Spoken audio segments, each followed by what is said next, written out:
الله والله والله. رسول الله صلی الله علیه وسلم فرمایلی دي هغه څوک هغه ګناهګار چې هغه د نور د مغرب د طرف دراختلو نه مخکې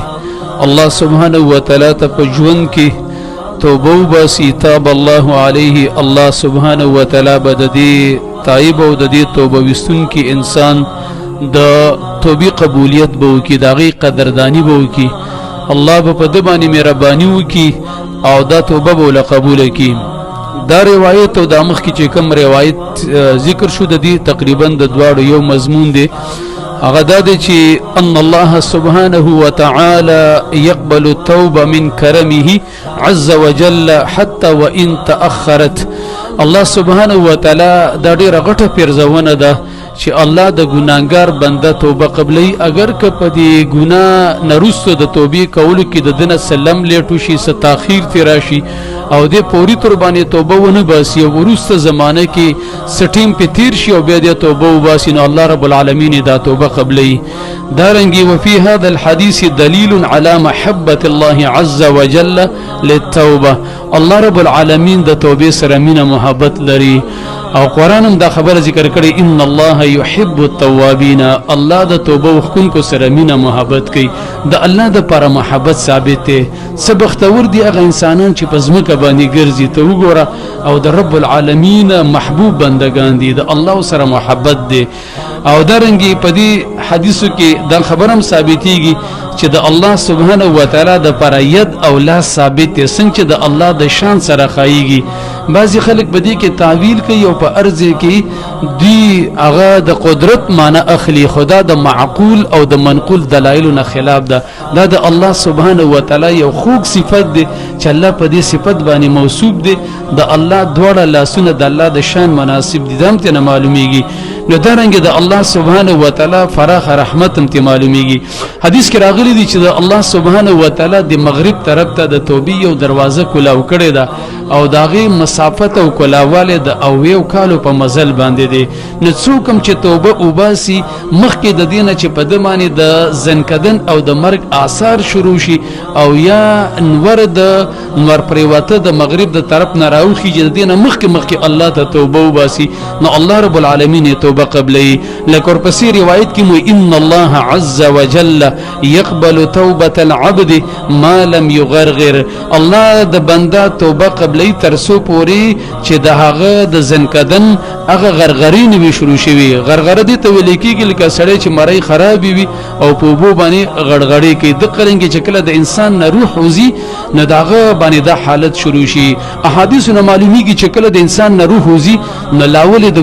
غټو ګوتو د دینه شروع شي. اهل علم دې ته اشاره د امام ابن قیم دا ګوتو نه ذکر شروع کیږي چې ونه تختی او به چې کله د انسان نه دارو وزینو دا ټول په دې سینې کې راجمه کی او په یو ځل ول عیاذ بالله ملک الموت راخږي. یو انجکشن انسان ته څومره تکلیف ورکوي یو ستنه او د غرنګي الله مکه یو سړی په مرمۍ باندې ولګيږي نو د ټول بدن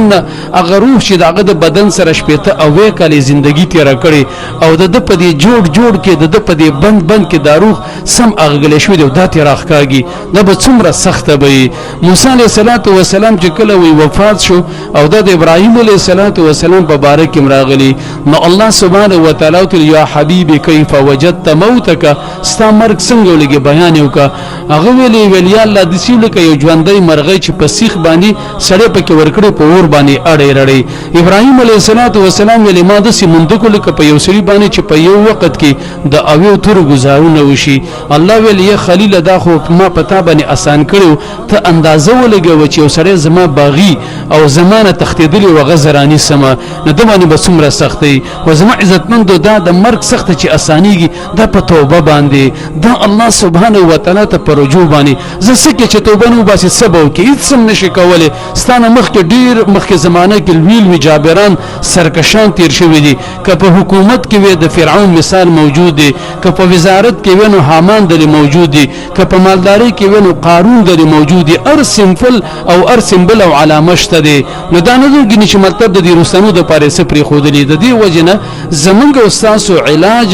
زمونږ استادو اسانی زمونږ استادو خلاصي او نجات دا صرف او صرف هغه په توبه کې دي دا نه چې کوم مشکلات او حالات دي لړې ته ورې دون ته او دا باران چې نه کیږي والله د قرآن کریم نه معلومیږي دا زمونږ استادو د ګناوونو د نحوست او سپیرواله وجدا او د توبه نه وکړو الله سبحانه و تعالی د نوح علیه